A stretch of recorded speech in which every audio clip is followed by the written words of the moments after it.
But in one trip. In one trip? In one trip. Okay, I could see us taking some little quick stops. But the border. Let us know, like, the borders of those countries.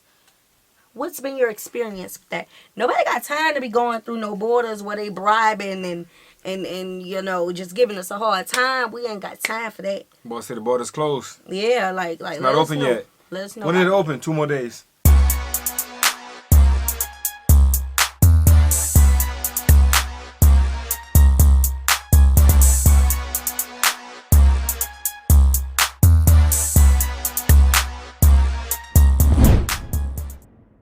What's good, y'all? It's the Demouchets REACT, and we're back with another video. Who we got today, C? Today we're back with another American reaction. Yes. Super excited about this video, guys. If you're new to us and we're new to you, make sure you scroll down, hit that subscribe button, and turn on the post notification bell because we're on the road to 100K. And we cannot get there without you guys, all right? Join the family. Without further ado, let's get into the video. Alright, we are making Geography Now history. For the first time, we are nullifying the alphabetical rule. Recently, this country decided to change their name, and as of 2018, the UN has officially taken on the new title. No more Swaziland. Say hello to Eswatini. Wow. Wow, okay. It's time to learn geography now! Hey everybody, I'm your host Barbs. This is pretty exciting because this has never happened before on our show. Today, we get to cover a country that would have otherwise had to wait a few more years to have their episode made. You know what? I'm kind of content with my place in line. It's kind of an honor to be the last country, you know what I'm saying? Wait, I got an idea. What if I decided to create my own Zulu country? Nope. Like I said, it would be an honor. Let's look at the map now, shall we? Eswatini is a nation with strong traditions and interesting controversial customs. Let's start off by locating this tiny nation, shall we? First of all, Eswatini is landlocked, located in the southern African region bordered by Mozambique to the northeast and the rest by South Africa. At only about 17,400 square kilometers, the country is the second smallest mainland African nation after the Gambia and 7th overall if you include the island nations. The country is divided into 4 regions with the capital Mbabane located in the northern part of the country. However, traditionally, the city of Lobamba is considered to be the royal and legislative capital of the country where the royal family lives. Yeah, that's right. This is royal territory we're in. We'll talk more about that later. Eswatini has a light semi-continuous dispute with South Africa over the Kangwane areas that are claimed to be historical lands of the kingdom and are today administered by the Mpumalanga province of South Africa. Surprisingly, hold up. I feel like all landlocked countries go through this. Yeah. Now, if you think about it, a lot of land, like especially there's body of water around, they dealing with something. They always dealing with this crap. Yeah. Dog. It's crazy. capital is not the largest city. That title actually goes to Mazini, a bit further east. And even more interesting, although the country is barely populated with limited space, they still have 2 international airports, King Mswati III International and Matsafa International. Numerous road entrances come in from South Africa, like the main highway, the MR3. It traverses the entire country west to east, eventually ending in Mozambique, which is like their main link to the Indian Ocean, only 48 kilometers at the capital of Mozambique, Maputo. Only 48 kilometers? Yep. So does that mean you could like start in Mozambique, go to Eswatini, and make a quick hook into South Africa all in one day? Yeah, it is kind of possible, but just That's be cool. mindful of the traffic and when the border actually opens. Whoa, you could go to like 3 countries in one day? Are you guys up for that? Wait, who are you, by the way? I'm Hannah. Oh, how did you get on the show? Well, I'm a friend of Noah's, and your subscribers said they wanted more females on your show, Ooh. so I'm here to fill your quota. Oh, yeah. Can you... Okay, so I mean, y'all know, we are planning to explore the African continent, and if that would allow us to explore 3 countries. 3 countries in one day? Not in one day. Not in one day. But in one trip. In one trip? In one trip. Okay, I could see us taking some little quick stops. But the border. Let us know, like, the borders of those countries. What's been your experience with that? Nobody got time to be going through no borders where they bribing and you know, just giving us a hard time. We ain't got time for that. Boy said the border's closed. Yeah, like It's not open yet. Let us know. When did it open? 2 more days. Child, we going back home. Yeah, might as well. Nah, I don't think it'll be 2 more days. Yeah, drop that in the comment section though. Read the teleprompter good? Yes. Alright, you're in. Otherwise, some notable places of interest might include all that royal stuff in Lobamba, the House of Parliament, the House on Fire, the Maguga Dam, the Swazi Cultural Village and Craft Markets, the Manzini Market, the Yebo Art Gallery, the Sugarcane Museum, the Mzimba Trail, the Malalocha Canopy Tour, Somhlolo Stadium, the Eswatini National Museum, Sibebe Rocks, King Sobuza II Memorial Park, Happy Valley Casino. Yep, they have a casino. And keep in mind, each of the nature reserves usually hosts a traditional tribal village with those thick dome-thatched reed houses that you can check out. Cool. Speaking of nature reserves, let's discuss the natural side of the country now, shall we?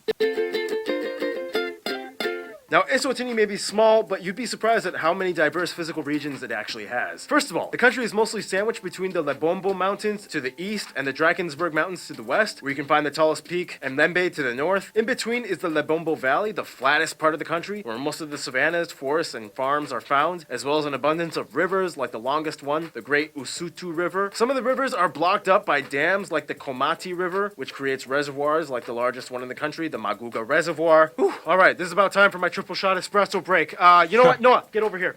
Noah, how would you like to have your own segment in every physical geography section of every episode from now on? You know what? That sounds pretty great to me. As long as I'm here to shoot the episodes, I'm down. All right, great. You are officially promoted to geography physical section co-host. All right? Cha-ching. If Noah gets promoted, does that mean I get to be promoted? Ken, just keep rolling. But I've been working for you longer than... Ken! Oh, yeah. Ken, do it, Ken, or you're fired.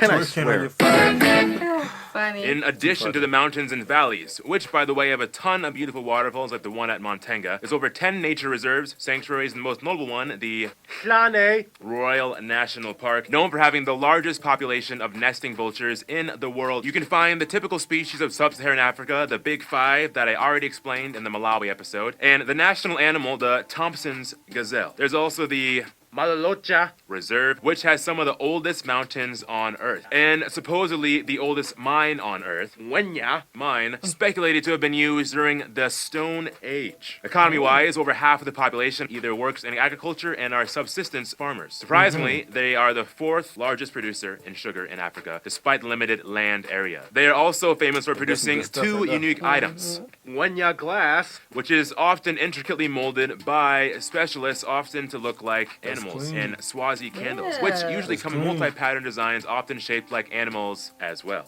You know, I don't understand candles though. Like, if I bought that, I would never light it up and use it. Why would you melt such a beautiful Nah, bro, if that's I need to know that. I'm into candles. Somebody send a link, drop it for your boy. You know what I'm saying? I can give a few people with that one. That's clean right there. I like that. We need some For, Eswatini candles. Right. I think that would be so cool. Like, just have, he did mention though, why would you want to burn it? You know what I'm saying? Because of the art of it. But hey, just having it around, Yeah. I think it fills the space with good energy. Yes, y'all show us how, like, what's the best website that you guys buy your candles Seriously from? asking. Yes. $6. Get me my blowtorch. Otherwise, food in Eswatini is similar to those of other countries around them. You have dishes like ground maize and bean porridge, pumpkin porridge, dried meat straps, pumpkin leaf, and nut stew. Yeah, pumpkins are kind of a big deal here. Despite having a relatively diversified economy, they do kind of suffer from low production and high unemployment at about 25%, which is actually a drop from the previous 40% in 2006. This is partially because the country faces a high adult mortality rate, which in return affects the labor sector. Eswatini has a lot in its plate. Let's discuss that in...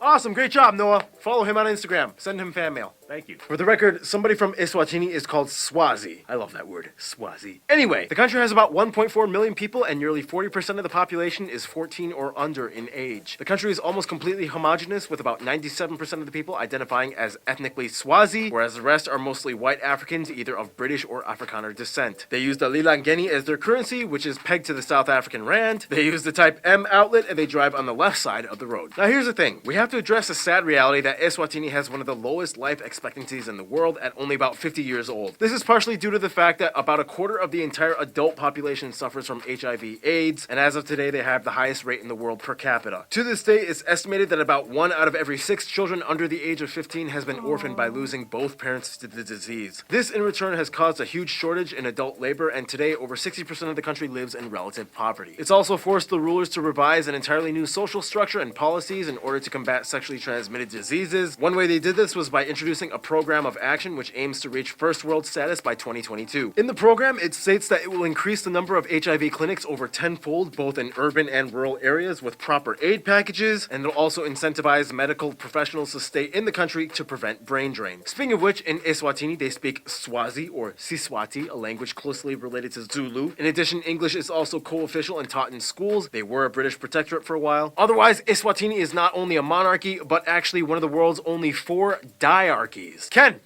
explain what a diarchy is. Go. Okay. A diarchy is when 2 independent authoritative figures take control of a country equally. Sort of like Andorra with the co-principality. In the case of Eswatini, it would be the king known as the Ngwenyama, or lion, and the queen mother, or the Ndovakati, or elephant mother. This means that the king and his mother rule the country. And if there is no mother, a ritual substitute can also be the queen mother, usually an elder female relative. Ken, I just asked you to explain what a diarchy was, not the whole royal system of the country. Well, that's what you get for not promoting me. Oh, you want a promotion? Oh, yeah. You want a promotion? Really? You want a promotion? Really? Oh, yeah. Okay, well, here's $6. I'll take it. To this day, they are the only absolute diarchy in the world, with virtually all legislative power given to the king and queen mother. Although, yeah, let's be honest, the king kind of does most of the big stuff. There's a lot of other rules, too, like the first wife is called the ritual wife, and she isn't allowed to have kids, and there's no firstborn son rule. Technically, any appointed son can become king, but yeah, it's basically the king and his mom. They do have an appointed prime minister in parliament, though. They get... What y'all think about that? I feel like that's room for conflict. Hey, it can't be conflict if they're operating in a smooth system of that type of way of living. Okay. Okay. I have nothing further to say about it. voted in for 5-year terms. The majority, at about 83% of the country, identifies as Christian. However, it's a little tricky because, like Haiti, lots of the indigenous beliefs have also sort of synchronized into what is considered mainstream Swazi Christianity. The royal family themselves kind of identify with Christianity, but also follow indigenous beliefs that go against doctrines, such as practicing polygamy. The king is also the center of the Nkwala ceremony, an indigenous religious festival held by special priests known as the Bemanti. Speaking of which, the former King Sopuza II is speculated to have anywhere between 70 to 125 wives. He had over 200 children. He ascended to the throne as king when he was only 4 months old after his father died, and after over 82 years, he is the monarch with the longest verifiable reign. Yeah, I see why Africa has like one of the highest population rates. Yeah, that's a lot. I forget they really do. I mean, it's not really do because obviously, but they have wives. Yeah, multiple You know what I'm wives. saying? So the youth is always going to be plentiful. They're always going to have babies running around. So Yeah, that's a lot. That's a lot too. That's a lot of wives. children, come to me. All 200 of you. Child, that's enough to fill a stadium. Come on now.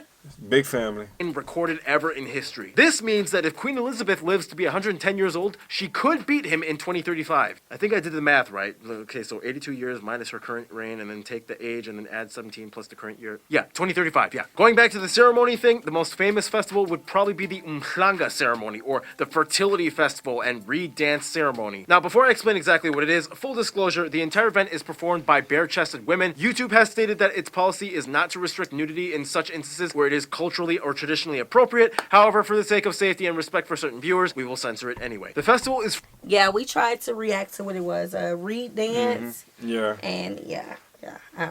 Women were everywhere. Yeah. What I was going to say. So, it seems like they are maybe a subgenre of the Zulus. Yeah, I see a lot of relation with the Zulus. Yeah, a the lot. language. Even at the very beginning, whenever he made this little joke. You know what I'm saying? But, yeah. The see my cultural relation. attire as well. Mm-hmm. So, let us know.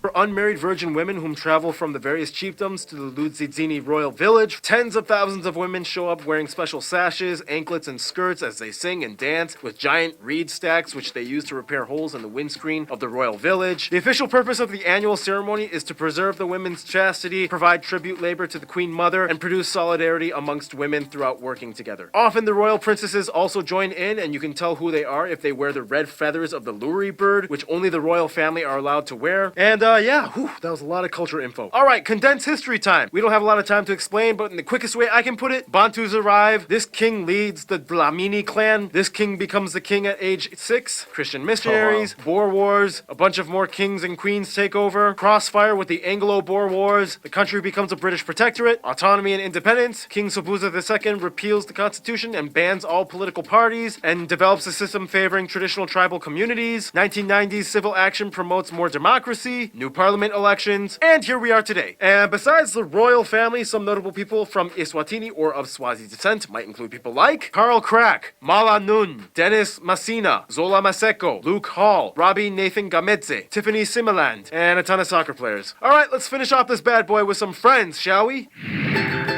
South Africa.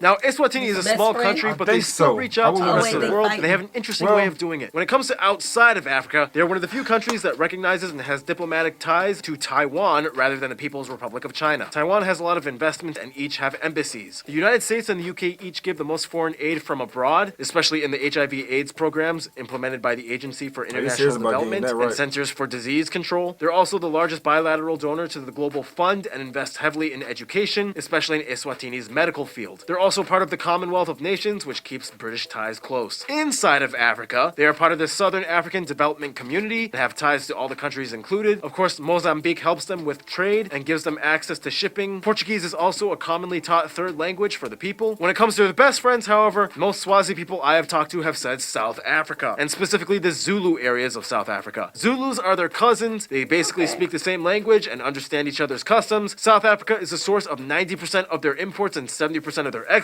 Wow. The two, despite being distinctly two nations, are essentially one blood. In conclusion, even though modern years have had a few bruises, Eswatini is a nation that has years of royal culture that will live on. Goodbye, Swaziland. Hello, Eswatini. Stay tuned. The Maldives is coming up. Cool that they was able to get their name changed. Not too many can pull that off. We'd love to learn why they changed it. Yeah. And because they're still called Swazi, the people. So we'd love to know why they changed it. And a little more information about them related with the Zulus. Definitely would like to know about that. Yes, so let's get in that comment section. We hope you guys enjoyed this video with us. Like, comment, subscribe, turn on the post notification bell. We have enabled our super thanks if you like to support the channel that way, as well as our join feature to become a VIP member of the channel. Send in your reaction request through our description box below. We'll see you soon. Peace.